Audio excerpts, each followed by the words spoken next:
जय माता रानी दोस्तों, आप सभी का बहुत बहुत स्वागत है आपके अपने चैनल राधा कृष्ण ऑफिशियल में। उम्मीद करती हूँ आप लोग बहुत अच्छे होंगे। तो ये बताने के लिए कमेंट बॉक्स में जय श्री विष्णु ज़रूर लिखिएगा। तो चलिए दोस्तों, आज हम इस वीडियो में जानेंगे कि माघ मास के कृष्ण पक्ष की जो षठतिला एकादशी है वो कब है, और षठतिला एकादशी की तिथि कब से शुरू हो रही है, कब समाप्त हो रही है, पारण का शुभ मुहूर्त क्या रहेगा। तो इन्हीं सभी बातों के ऊपर आज का मेरा ये वीडियो है, तो वीडियो के लास्ट तक आप लोग बने रहिएगा।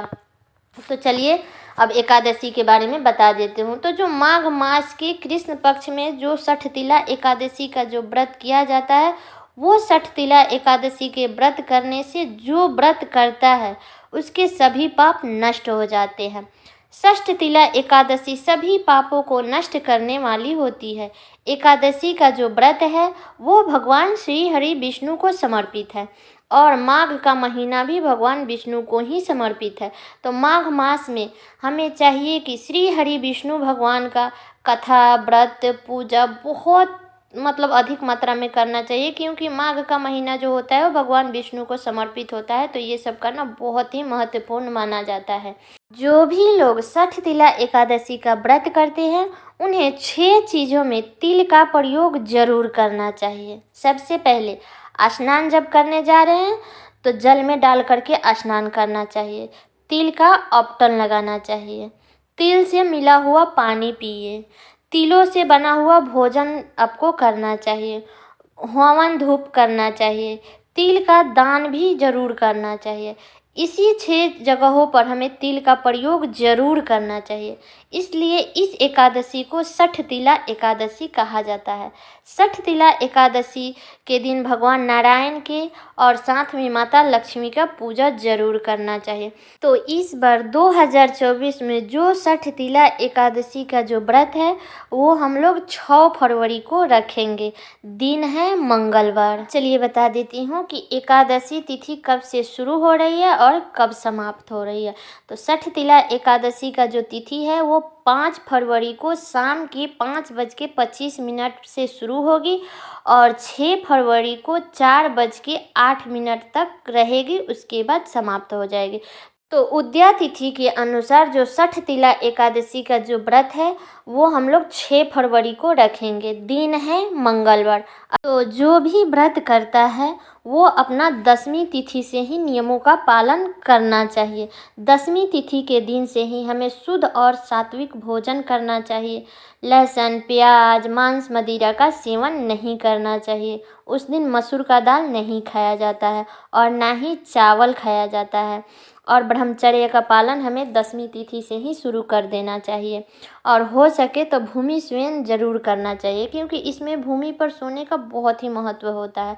तो अगर आपका स्वास्थ्य सही है तो आप भूमि पर ही सोइएगा। चलिए षठतिला एकादशी का पूजा विधि जान लेते हैं। तो सबसे पहले एकादशी के दिन यानी कि 6 फरवरी के दिन ब्रह्म मुहूर्त में हमें उठना चाहिए, और उठ करके हमें अपने नित्य कर्मों से निमित्त होकर के हमें स्नान करना चाहिए, और स्नान के जल में तिल डाल करके स्नान करना चाहिए। स्नान करने के बाद आप साफ और स्वच्छ वस्त्र धारण कर लीजिएगा।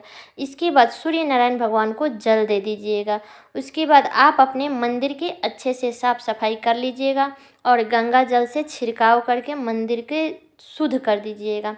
उसके बाद एक चौकी ले लीजिएगा।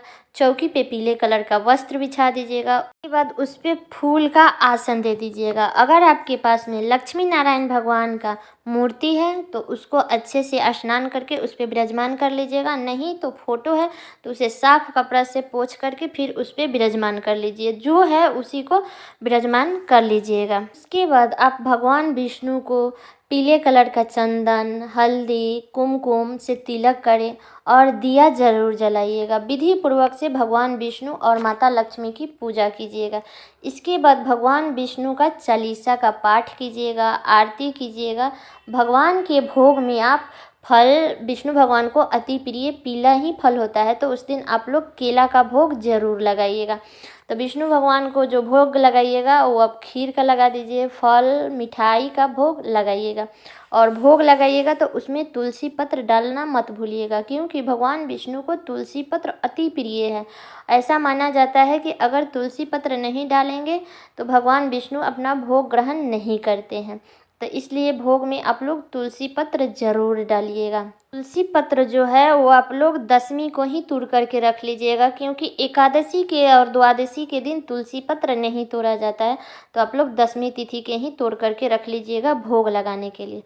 जब पूजा कर लीजिएगा, आरती कर लीजिएगा, पूरा जब पूजा समाप्त हो जाएगा उसके बाद आप लोग क्या कीजिएगा कि उस भोग को उठा करके अपने परिवार में सभी को प्रसाद के तौर पे आप लोग उसे वितरित कीजिएगा। अब चलिए बता देती हूँ कि पारण का शुभ मुहूर्त क्या है।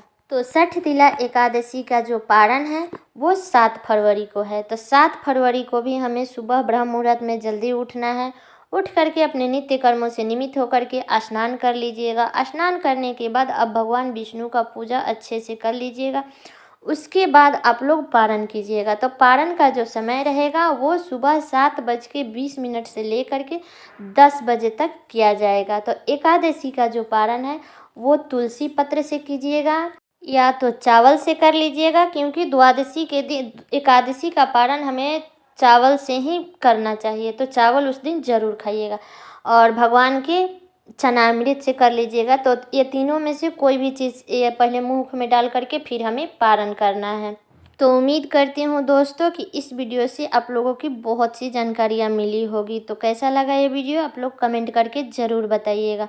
और चैनल पर नए आए हैं तो चैनल को सब्सक्राइब कर दीजिएगा, बेल आइकन को प्रेस कर दीजिएगा, जिससे मेरे वीडियो का नए नोटिफिकेशन आप सभी के पास सबसे पहले पहुंचे। और वीडियो को लाइक कर दीजिएगा, क्योंकि आपकी एक लाइक से मुझे बहुत ही मोटिवेट मिलता है। तो लाइक कर दीजिएगा और वीडियो को शेयर कर दीजिएगा, ताकि हर किसी को छठ तिला एकादशी व्रत की विधि पता चल जाए। तो चलिए मिलती हूँ अगले वीडियो में, तब तक के लिए नमस्कार।